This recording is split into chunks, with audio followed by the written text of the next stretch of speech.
If someone had looked at me when I was growing up in Jamaica, they probably could never imagine that one day I would become a registered nurse, a nurse instructor, and so much more. Or even standing here sharing my story, my journey to people over the entire world. Every journey has a beginning, and mine began with bare feet. I am here today to tell my story of what it was like growing up in rural Jamaica and walking barefoot to primary school up until the age of 15. Not because I want sympathy, but hope that somebody that sees this will know that how you start does not have to determine how you finish. Hi, I'm Vivette, and this is not my ending. My ending represents hope and resilience.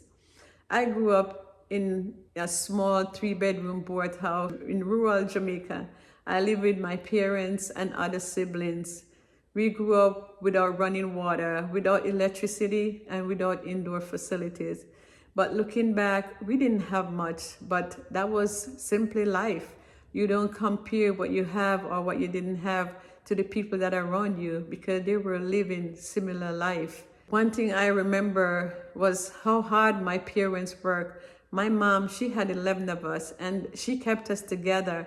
My dad would go out there and he would till the soil and he would do odd jobs in order to make some extra money to take care of us. And you know, they did the best that they could, and I am so grateful. I just wish they were around for me to remind them every day how grateful and appreciative I am of what they did. When I talk about how I walked barefoot, sometimes it's hard for people to understand, but walking barefoot was not a choice. This was my circumstances. This was my reality. And walking barefoot, it came with a lot of challenges. Some were good and some were not so good. I remember bucking my toe so many times. In America here, they would say stubbing your toe. But I would buck my toe, and before it would completely heal, I would buck the same toe over again. And the second time around, it would hurt terribly. I remember sometime I would cry, but despite that, I would still go to school because I loved school, and no matter what was happening, as long as the school door was open, I was in school. I always have perfect attendance during every semester. But today, every time I look at my feet, I am still reminded of the trauma that my feet suffered. I barely have nails in my two small toe. However, that has not stopped me from achieving the things that I have achieved.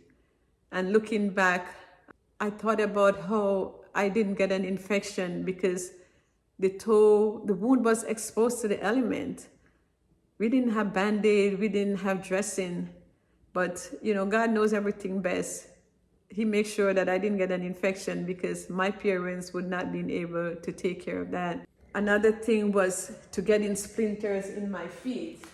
Splinters from broken glass or even wood splinter, and that would hurt so bad as well because every step that I make, it felt like the splinter was being shoved deeper and deeper in my foot.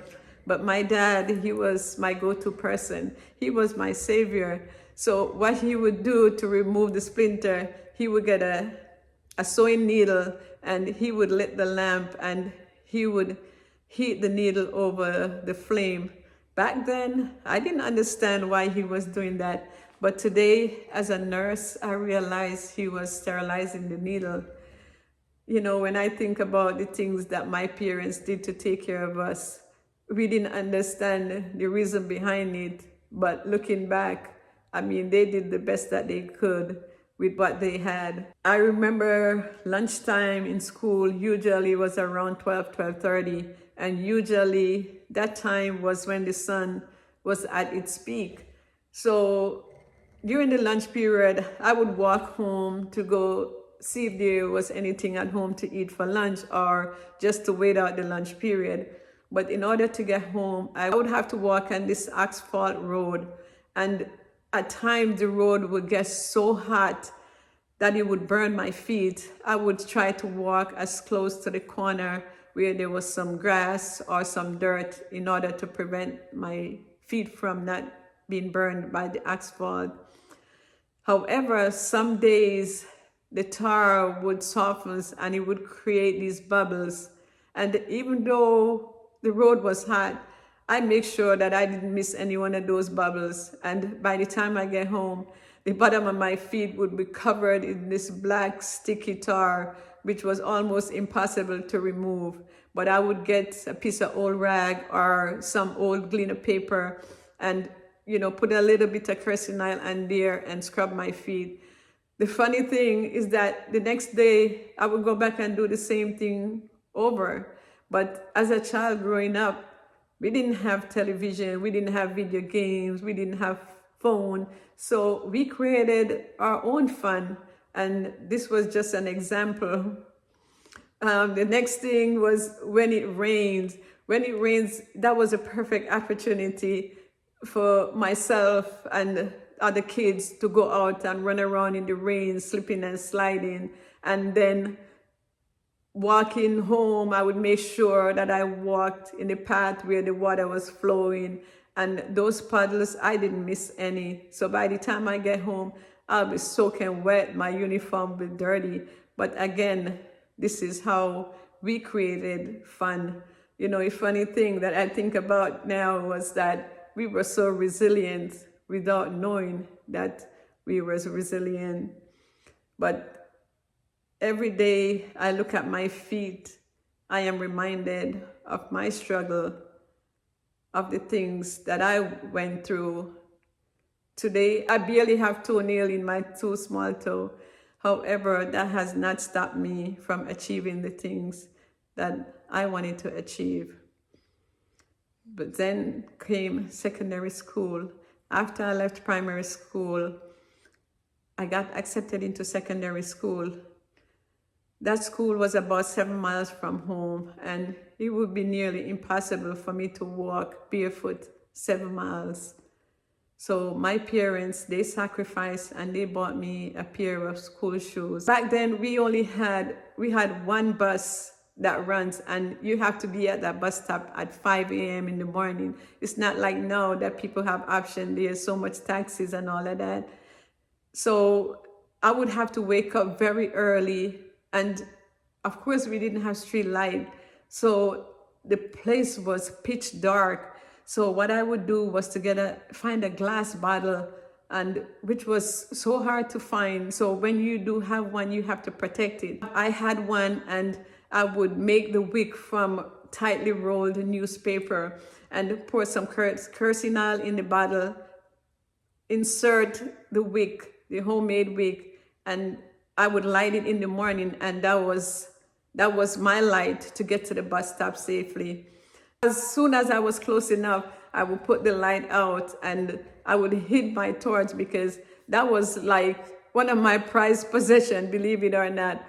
So I would hit it. So on my way back home later that day, I would pick it up and save it for the next time that I have to go catch the bus. While I was in school, I didn't have lunch, because the little bit of money that my parents gave me, I had to save it so I could attend school a second or a third day.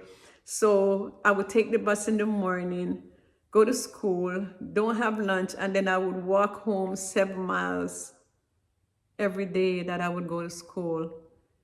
If I had to take the bus back home, I would only be able to attend school maybe 2 days. So that was my way of getting to school 2 or 3 days per week. And I remember the days that I didn't go to school, I wouldn't leave the house because I was so embarrassed, because I never want people to see me and they would ask, why you're not in school? And then I have to explain, my parents didn't have money or what have you. So I stayed in the house.